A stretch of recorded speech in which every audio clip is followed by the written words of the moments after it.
My name is Daniel Reed. I'm 32 years old. 2 weeks ago, my half-sister accidentally added me to a family group chat called Real Family Only. There were 847 unread messages. 7 years worth. I didn't scroll at first. I just stared at the title. Real Family Only. My name had never been part of that definition. Then I started reading. The first message. 7 years ago. Aunt Linda wrote. Finally, a place to talk without him seeing. Chloe replied. Project Free Zone. Project? That was me. A few messages later, it evolved. Charity boy. Mom's guilt kid. My mother wrote. Girls, don't be cruel. But yes, this is easier. Easier without me. I kept scrolling. There was a betting thread titled Exit Timeline. They were placing money on when my wife would leave me. Chloe. Under 4 years. He's too intense. Linda. She'll upgrade. I give it 5. She'll realize she wants more. When my marriage actually collapsed 4 years and 3 months in, they collected. Linda. Closest guess wins. Pay up. Chloe. Finally, knew she'd outgrow him. My mother wrote. And I'm quoting exactly. At least he didn't give us grandchildren to deal with. 47 messages followed. Analyzing. Mocking. Celebrating. No one asked if I was okay. I didn't cry. I didn't throw my phone. I took screenshots. Every message. Every laugh reaction. Every bet. 847 pieces of evidence. After 7 years of reading who I apparently was, I typed one sentence into the group. Appreciate the archive. Then I left. 4 days later, at my grandmother Margaret's 70th birthday party, in front of 60 guests, those 847 messages stopped being private, and I don't think anyone in my family will ever forget what happened next. Before I take you back to how all of this started, let me say something quickly. If this story resonates with you, if you've ever felt like the outsider in your own family, consider hitting like and subscribing. Not out of obligation, only if you genuinely want more stories like this. And drop a comment telling me where you're watching from and what time it is there. I read them. Now let me take you back 6 weeks to the morning my grandmother called about her birthday party. 6 weeks before the party, my phone rang at 6. Only one person calls that early without it being bad news. Grandma Margaret. Danny. She said. Her voice warm, but slightly breathless. I'm having a little gathering for my 70th. I want you there. Not optional. Not optional. I sat up in bed, surprised by how much that simple sentence hit me. Family announcements usually traveled through my mother, or through Chloe's Instagram stories. I wasn't used to being called directly. Of course. I said. I wouldn't miss it. After we hung up, I stayed sitting there longer than I meant to. For 10 years. I'd been the one driving her to cardiology appointments, 10 years of Sunday grocery runs, replacing light bulbs, fixing the back gate, cleaning the gutters after night shifts. When her heart started acting up, I learned her medication schedule better than my own. Chloe showed up for Christmas photos. She'd post captions like family over everything to her 50,000 followers. The comments would flood in. You're so blessed. You have the sweetest grandma. I never commented. 3 days before the party, I called my mother. Dress code, I asked. Oh, casual, she said lightly. Backyard. Nothing fancy. I believed her. Later that afternoon, I stopped by to drop off Grandma's prescription refill. I'd picked it up after a 12-hour shift. My mother was in the kitchen. Her phone lit up on the counter.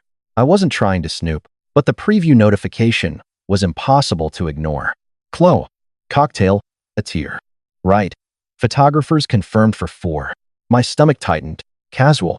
I set the medication on the counter. Didn't mention what I'd seen. Didn't say goodbye. Maybe she forgot. Maybe it was miscommunication. That's what I told myself.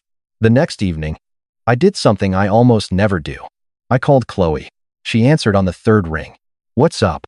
Grandma's party. I said evenly. Need help setting up. A pause. She invited you to.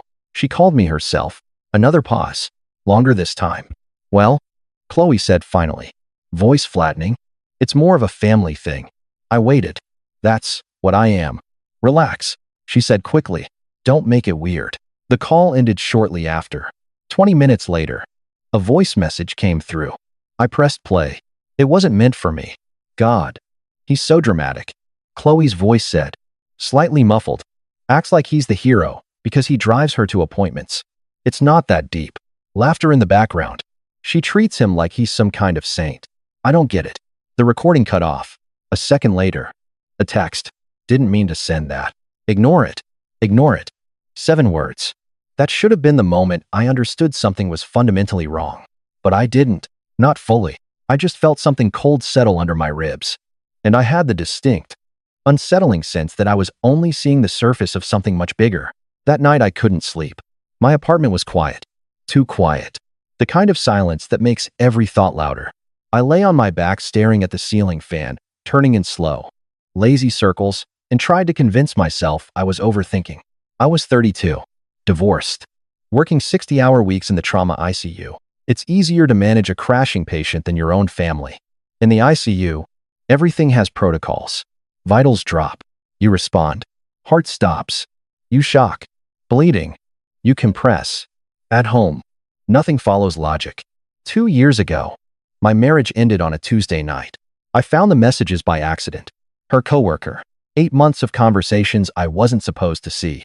I remember sitting at the kitchen table, phone in my hand, feeling like someone had removed all the air from the room. I called my mother. Mom, she's been cheating. There was a pause. Not shock. Not outrage. Well, she said carefully.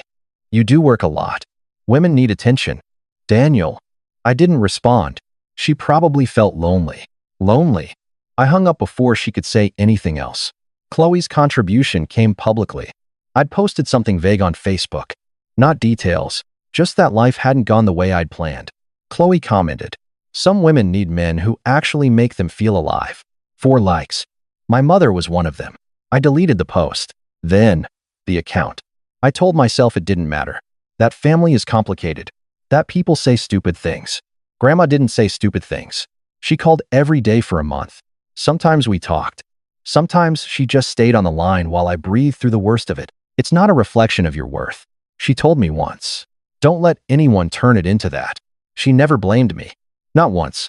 When Grandpa died 3 years ago, I sat in the back row at the funeral. 200 people in that church. I'd helped arrange everything. Drove Grandma there. Held her steady walking in. When I sat down, no one joined me. My mother was surrounded by Chloe and Aunt Linda at the front, accepting condolences like she was the widow. Grandma found me halfway through the service. Slid into the pew beside me, took my hand, didn't say a word. Later that day, she told me something I didn't fully understand at the time. I keep track, she said quietly. I always keep track of who shows up. I thought she meant emotionally. I didn't realize she might have meant literally. Lying in the dark that night.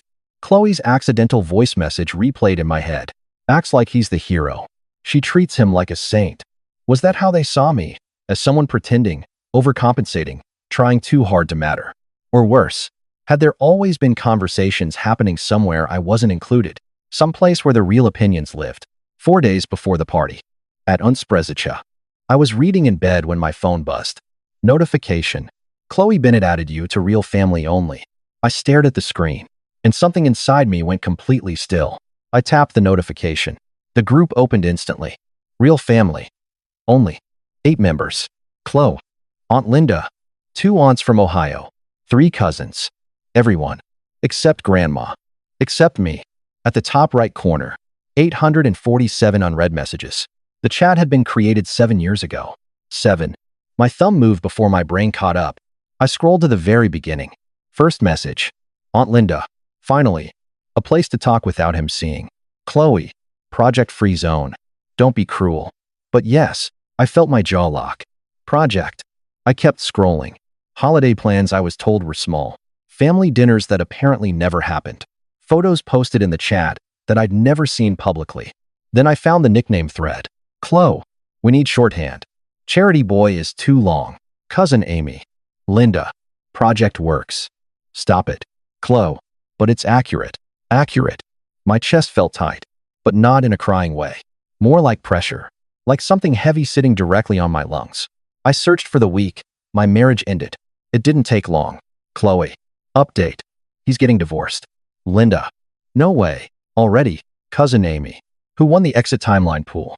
Linda. Let me check. 4 years. 3 months. Closest to my 4-year guess. Chloe. I said under 4. That still counts. Pay up. Ladies. Pay up. I scrolled further. Chloe. Told you she'd outgrow him. Linda, he's too intense. Not exactly husband material. At least he didn't give us grandchildren to deal with. I stopped breathing for a second. Not because it surprised me. Because it didn't. 47 messages followed. Speculation about what I did wrong. Debates about whether I'd move back in with my mother. Jokes about man enough and soft-hearted nurses. Not one message asking if someone should check on me. Not one. Something shifted right there. The hurt didn't disappear. It just hardened. I kept scrolling. When I lost my first hospital contract, at 26 budget cuts, documented layoffs, they celebrated. Linda knew he couldn't handle the pressure. Chloe, how long until he asks mom for help? He won't. Pride is the only thing he has. When I got engaged, Chloe, place your bets. Linda, exit timeline part 2. Be nice. Chloe, you're in too. Don't pretend. I read everything. All wheat scent concept. Massage. My eyes burned. My hands stopped shaking somewhere. Around message 300. By message 600. I wasn't angry anymore. I was methodical. I went back to the beginning and started screenshotting. Every message. Every laugh reaction. Every betting pool. I labeled a folder in my phone. RFO. Complete archive. I was almost done when a thread from 6 months ago caught my attention. Chloe, Grandma's been weird lately. Linda, Chloe, she has this notebook. Writes in it constantly. She's almost 70. Probably meds. Chloe, I saw Daniel's name in it, like multiple times. Linda, obsessed. Obsessed. I stared at that exchange longer than any other. Grandma had said she kept track. Maybe she meant more than memories. I finished. 847 screenshots. 7 years of proof. No one in the group had noticed I was there. The last message was from 2 days ago. Complaining about a neighbor's dog. Normal. Casual. Cruelty tucked neatly between everyday life. I opened the message box. Typed slowly. Appreciate the archive. I hit send and left the group. The message went through. Daniel. Appreciate the archive. For 3 seconds. Nothing happened. Then my phone detonated. Chloe calling. Declined. Chloe calling again. Declined. Mom calling. Declined. The messages started stacking so fast, I couldn't read them in real time. Chloe. Daniel, please pick up. Chloe. It was an accident, I swear. Chloe. I was half asleep when I added you. Whatever you read. It's not what it looks like. Families vent. You're taking this too seriously. Linda. This was private family stuff. Linda. You had no right to screenshot anything. No right. There were 67 messages. Chloe. We love you. You know that, right? Let's talk like adults. Linda. This is exactly why we kept it separate. You overreact. Overreact? 7 years of mockery, betting pools, and humiliation. And I was overreacting. I didn't respond. I turned my phone face down on the kitchen counter and walked to the window. The sky was turning gray, dawn creeping in slow and steady. I stood there barefoot on cold tile, watching the street, empty and silent, and let the noise drain out of me. I could have exposed everything right then, forwarded screenshots to every extended relative, posted them publicly, burned it all down in one night. But that would have been anger, and anger burns fast. Grandma's party was in 4 days. 70 years old, backyard full of neighbors, church friends, distant cousins, people who believed they knew our family. I wasn't going to ruin her birthday, but I wasn't going to stay silent either. What I wanted wasn't revenge. It was clarity, truth delivered at the right moment, in the right room, where denial wouldn't survive. I picked my phone back up, didn't answer anyone, just turned it off completely. The silence that followed wasn't empty. It was controlled. I set my alarm for Sue, went back to bed, and for the first time in a long time, I slept without dreaming. 3 days before the party, there was a knock on my apartment door. I already knew who it was. Chloe doesn't text before showing up. She performs entrances. When I opened the door, she was standing there in designer athleisure. Full makeup. Oversized sunglasses pushed into her hair like a headband. Her eyes were red but carefully red. Controlled red. Can we talk? She asked. I stepped aside. She walked in like she'd never mocked the square footage before. Sat on the edge of my couch, clutching her bag like it was armor. Daniel, she started, voice trembling just enough. You have to understand that chat got out of hand. Out of hand. I repeated. We were joking. It was stupid. You know how group dynamics are. You bet on my marriage. She flinched. That was Linda's idea. You collected. Silence. Her expression shifted. The tears didn't disappear, they recalibrated. You're blowing this up, she said carefully. It was private. Private, I asked. 7 years isn't a joke. It's a pattern. She leaned forward. You can't tell Grandma. There it was. Not apology. Damage control. She's fragile. Chloe continued quickly. This stress could literally hurt her. I held her gaze. You're worried about her heart. I'm worried about you making a scene at her birthday. So that was it. Not remorse.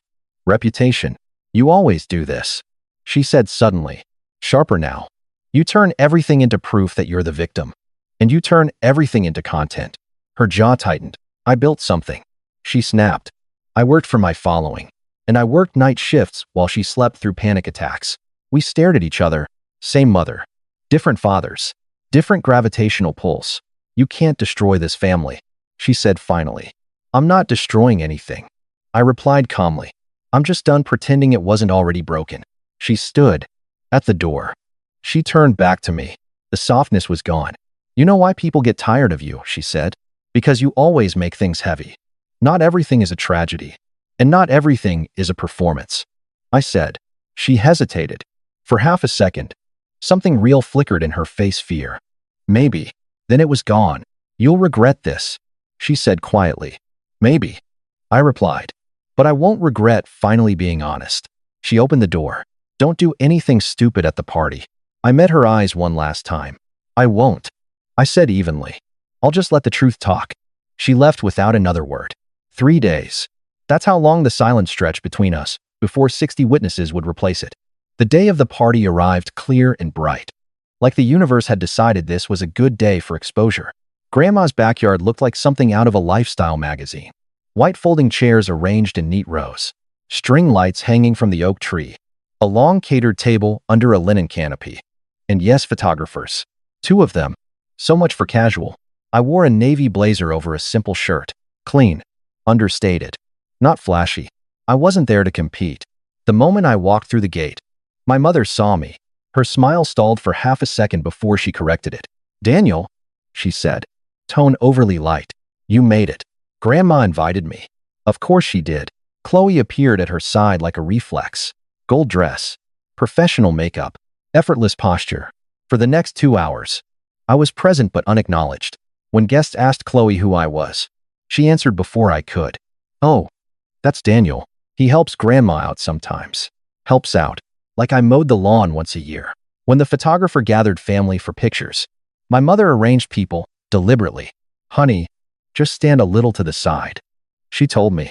We need balance. Balance. I ended up half hidden behind cousin Amy's fiancé. In every photo, a distant relative leaned toward me. Aren't you Margaret's grandson, the nurse? Why aren't you up front? Before I could answer, Chloe stepped in smoothly. Daniel doesn't like attention. That wasn't true. I just didn't fight for it. Appetizers circulated. Conversations overlapped. Laughter carried across the yard. No one mentioned the chat.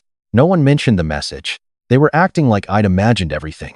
2 hours in, Chloe clinked a glass. Can I say a few words? She smiled, already moving toward the microphone. 50, maybe 60 guests turned toward her. She delivered it perfectly. Stories about baking cookies with Grandma. About how Grandma inspired her. About being by her side through everything. Applause followed. My mother's eyes shone with pride. I stood near the back fence and did the math. Chloe had visited maybe 15 times in 5 years. I'd been there every week, but she had lighting, and timing, and an audience. A neighbor beside me whispered, "Aren't you going to speak?" Before I could answer, Chloe appeared again. "Oh, Daniel's so busy with his hospital schedule," she said lightly. "He doesn't really do speeches." A few polite chuckles. Invisible. Again. Across the yard. Grandma caught my eye. She didn't look confused. She looked patient. She lifted her chin slightly. Not yet. A few minutes later, she called me over. "Sit with me," she said softly. I knelt beside her chair. She squeezed my hand. "Stay until the end," she whispered. No matter what, her grip was firm, steady, and for the first time that afternoon, I felt something different in the air. Not humiliation. Anticipation. The party began to wind down. Guests gathered purses and jackets. Conversations softened. Then Grandma tapped her glass, and the entire yard went quiet. Grandma didn't rush when she stood. 70 years slows your body, not your presence. Before everyone leaves, she said, voice calm but carrying. I'd like to say something. The yard went still. Grandma rarely made speeches. When she did, people listened. I've lived long enough, she continued, to know that family isn't about proximity. It's about presence. Polite nods, soft smiles. Chloe relaxed slightly beside my mother. They thought this was going to be sentimental. I want to talk about the person who has been present in my life for the last 10 years. The air shifted. My mother's smile tightened. Someone who drove me to every cardiology appointment after my first stent. Who slept in a hospital chair when I had my second scare. Who replaced the kitchen faucet at midnight because I was too embarrassed to ask anyone else. Grandma turned. Daniel, come here. The crowd parted instinctively. I walked forward. Not hurried. Not dramatic. Grandma took my hands in both of hers. This is my grandson, she said clearly. The one who shows up. Chloe stepped forward. Smile strained. Grandma. We all show up. I'm not finished. The tone wasn't loud. It was final. From the pocket of her cardigan, Grandma pulled out a small leather notebook. Brown. Familiar. I've been writing things down, she said. Chloe went pale. March 12th. Launsenling Yishizuo. Grandma read. Daniel left work early to take me to cardiology when my blood pressure spiked. Chloe had a brand shoot. A murmur rippled through the guests. She flipped a page. August dreared. Label 1. Label 1. Label 1. Daniel cleaned the gutters and fixed the porch railing. Diane said she'd stop by but forgot. My mother's lips parted slightly. Another page. January 17th. Launsenling Arshar. I fell in the hallway at 1. Daniel arrived in 22 minutes and stayed until morning. Silence thickened. Grandma looked up. Chloe posted a ski trip that weekend. Chloe's composure fractured. Grandma, that's not fair. What isn't fair? Grandma said evenly. Is rewriting history. She turned another page. September 18th. Launsenling Arshasu. Daniel's divorce finalized. I called him every day for 30 days. His own mother did not. A collective intake of breath. My mother looked like someone had quietly removed the floor beneath her. I keep records, Grandma said. 10 years of them. She closed the notebook. I know who was here, and I know who wasn't. No one moved. The performance layer was gone, and for the first time in my life, the truth wasn't whispered in a corner. It was standing in the center of the yard, under full sunlight. But Grandma wasn't done. She looked past the crowd. Robert, she called gently. Would you help me with the rest? Uncle Robert stepped forward slowly. He adjusted his tie the way he does before court measured. Deliberate, Aunt Linda grabbed his wrist. Robert, don't. He gently removed her hand. 6 months ago, he said, projecting just enough. I saw a group chat on Linda's phone. It was called Real Family Only. A murmur moved through the yard. My mother's face drained of color. I read it. Robert continued. 7 years PS of messages. Mocking Daniel. Betting on his marriage. Celebrating when it ended. Gasps now. Audible ones. Linda shook her head. That was private. 847 messages. Grandma said quietly. I've read them all. The number hung in the air like a verdict. Chloe stepped forward. Voice tight. You went through my phone. That's illegal. I didn't need your phone. Grandma replied calmly. Daniel sent me the screenshots. 60 heads turned toward me. I didn't look away. Robert cleared his throat. There was a thread titled Exit Timeline. A betting pool on when Daniel's wife would leave him. Silence. And when the divorce was finalized, he added. A voice steady. Money was collected. Someone in the back whispered. That's disgusting. Chloe's breathing grew sharp. It was a joke. A joke, Grandma repeated. Is this a joke? She didn't wait for an answer. Charity boy, she said. Project, not husband material. And my personal favorite. She looked directly at my mother. At least he didn't give us grandchildren to deal with. My mother broke. I didn't mean it like that, she said, voice cracking. It was just venting. In a room called Real Family Only, Grandma replied, where my grandson was never invited. The crowd was no longer confused. They were uncomfortable. People shifted. Some avoided eye contact with my family. Others stared openly. Reputation doesn't shatter loudly. It dissolves in whispers. Chloe tried one last time. This is private family business. Why are you humiliating us? Grandma's gaze was steady. I'm not humiliating you, she said. I'm revealing you. And there was nothing left to deny. Grandma didn't sit down.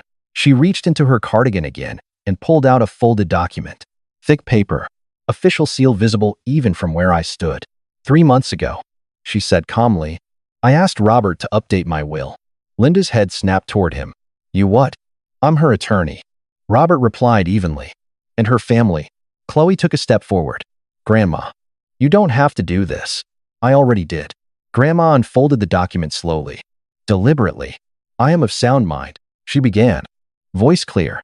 And I have decided the following. The backyard felt smaller somehow. My home, she continued. This house. And the land attached to it. Will be left to my grandson. Daniel Reed. A wave of murmurs rolled through the guests. Chloe's face went white. My mother looked stunned. Like she hadn't processed the words.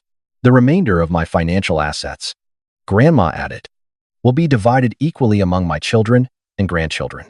Fairly. She lowered the paper and looked directly at my mother. This is not punishment, Diane. It's balance. Silence. For 10 years. Grandma said, Daniel gave his time, his labor, and his presence to this home. He repaired it. He maintained it. He kept it standing. Her voice hardened slightly.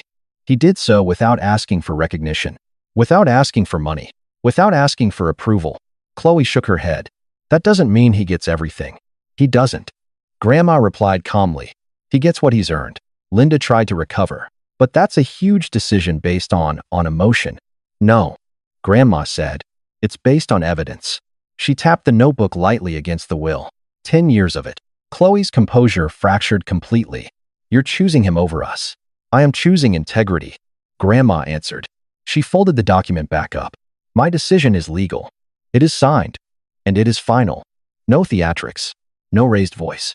Just certainty. I stood there, absorbing it slowly. I hadn't known about the will. I hadn't asked for it.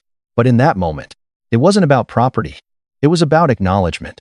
For the first time in my life, someone in my family had drawn a line publicly and put me on the side that mattered. Grandma turned toward me. Daniel, she said softly, would you like to say anything? 60 faces shifted in my direction again, waiting. For anger. For victory. For something loud. I didn't give them that.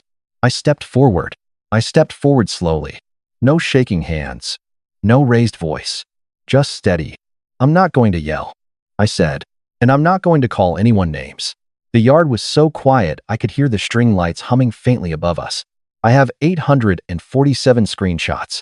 I continued. Every joke. Every bet. Every message where I wasn't considered family. Chloe lowered her eyes. My mother didn't. For 7 years. I said evenly. You created a room where I didn't exist except as a punchline. No one interrupted. You called it real family. Only, I let that sit for a moment. You already decided where I stood. My voice didn't break. It didn't need to. I'm not angry anymore. I added.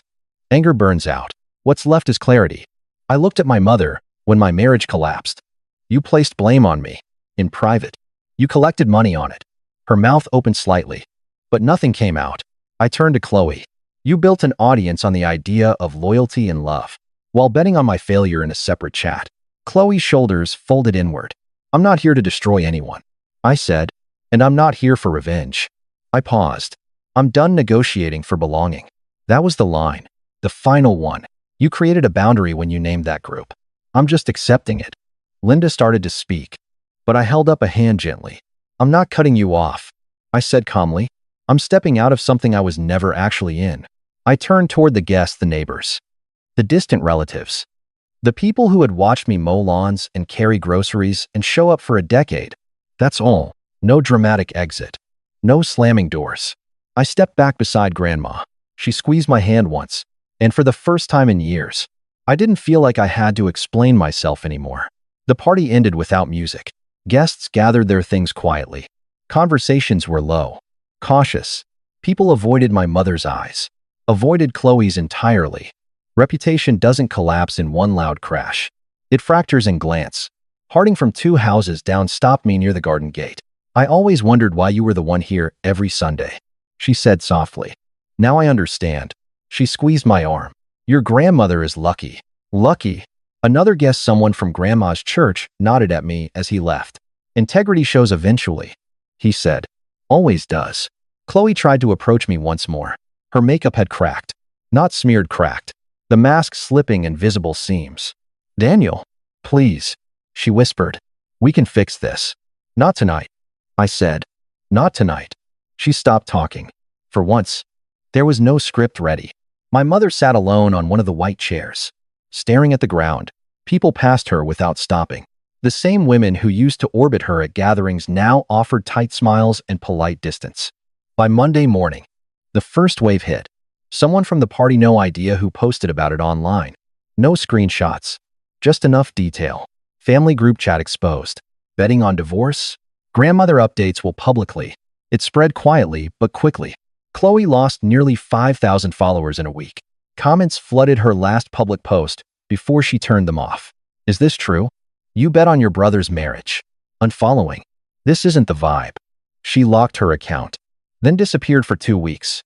Second wave community. My mother's book club suddenly had schedule conflicts. The garden committee reassigned leadership. Invitations stopped arriving. Linda and Robert didn't last long after that. He moved into a hotel within days. I should have said something earlier. He told me over coffee the following week. I kept telling myself it wasn't my business. What changed, I asked. He stirred his cup slowly. I imagined someone talking about my daughter that way, he said, and I couldn't ignore it anymore.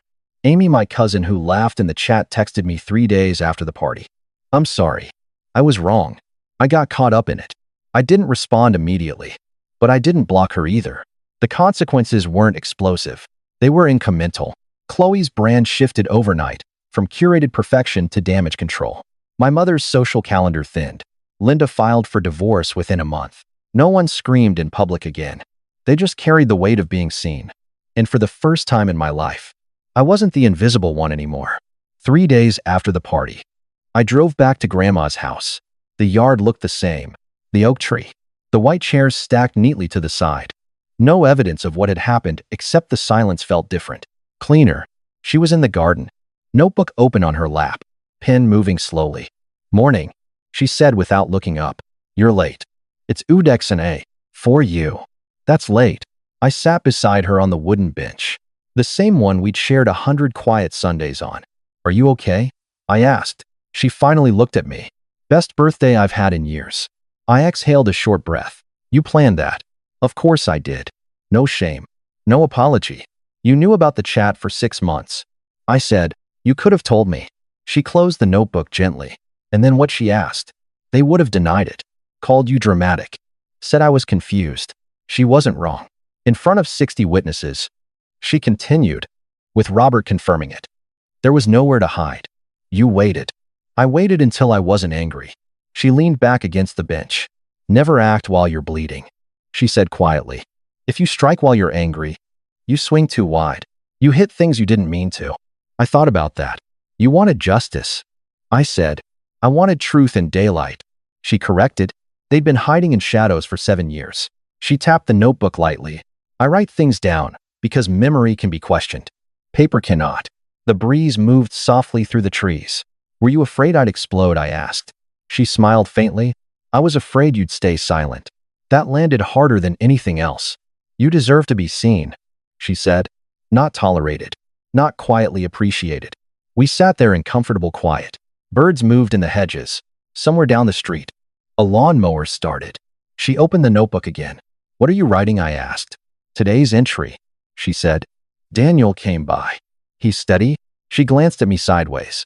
You're steady, aren't you? I think so. She nodded once. Stay that way. The light shifted across the garden. For the first time since the group chat, since the party, since everything cracked open, I didn't feel like I was recovering. I felt aligned. 2 weeks after the party, my mother knocked on my apartment door. No text first. No warning. When I opened it, she looked smaller. No makeup. Hair pulled back carelessly. A photo album clutched to her chest like a shield. Can I come in? She asked. I stepped aside without answering. She sat on the same couch Chloe had occupied weeks earlier. Same posture. Same edge of the cushion tension. But this wasn't performance. At least not polished performance. She opened the album. Baby pictures. Me at 3 in oversized sneakers. First day of kindergarten. A photo of her holding me on her hip. Both of us laughing. I don't know where I went wrong. She said quietly. I stayed standing. You were my first baby. She continued. I loved you so much. Then what happened, I asked. She stared at the photograph in her hands for a long moment. I was ashamed. She said, finally. My first marriage failed. I felt like everyone was watching me. When I married Chloe's father, I wanted a fresh start. She swallowed. And you? You were proof of the life I thought I messed up. There it was. Not cruelty. Cowardice. That wasn't my fault. I said evenly. I know. Her voice broke slightly. I've always known. Silence stretched between us. Not hostile. Just heavy. I handled it wrong. She said. I thought if I leaned harder into the new life. Into Chloe. Into stability. Maybe the old one would fade. By erasing me. She winced. I didn't think of it like that. That's the problem. She nodded slowly. What do you want? She asked. Honesty. I said. Consistency. Not apologies in crisis mode. I can do that. 3 months. I said. She blinked. 3 months. No contact. No holidays. No calls. No showing up. If you're serious about changing, use that time. Daniel. Christmas is in 2 months. You had 7 Christmases in a chat where I wasn't considered family. She flinched, but she didn't argue. After 3 months, I continued. We talk again. Slowly. No pretending. She looked at me for a long moment. I don't deserve that grace. She said quietly. No. I replied. You don't. Another pause. But I'm offering it anyway. Tears slid down her face. Not dramatic. Just quiet. I am sorry. She whispered. Not for being exposed. For being absent. That's a start. She closed the album. At the door. She hesitated. I won't waste the 3 months. She said. I hope not.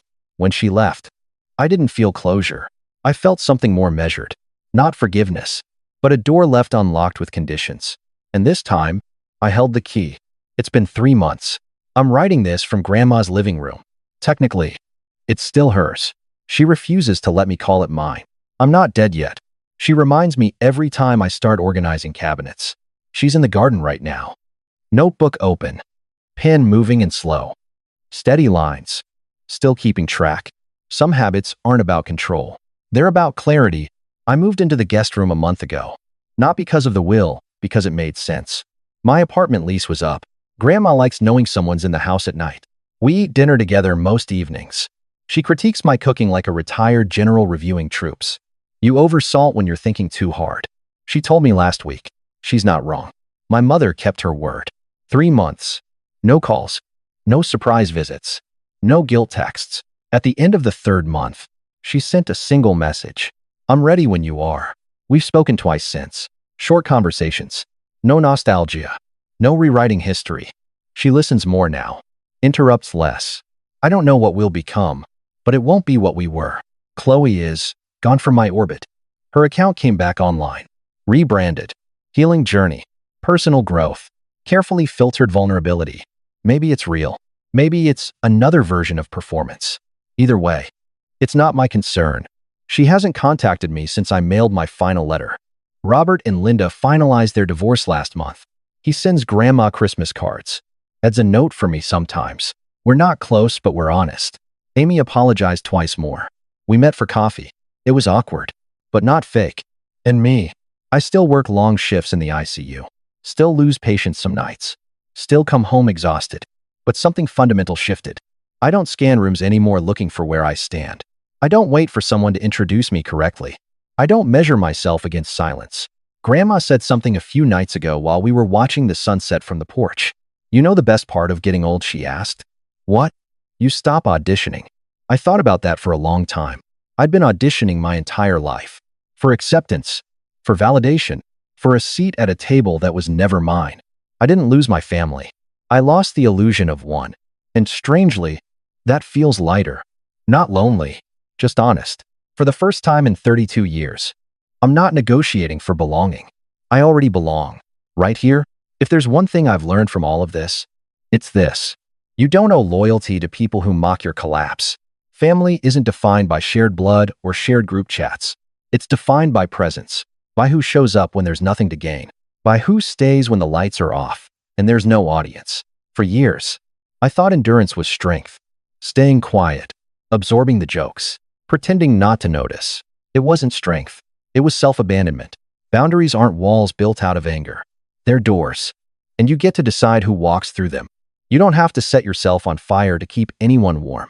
Not your partner, not your parents, not your siblings. If someone creates a room called Real Family Only and locks you out, believe them, then build a better room. If this story resonated with you, tell me your thoughts in the comments. Where are you watching from? What time is it there? I read more than you think.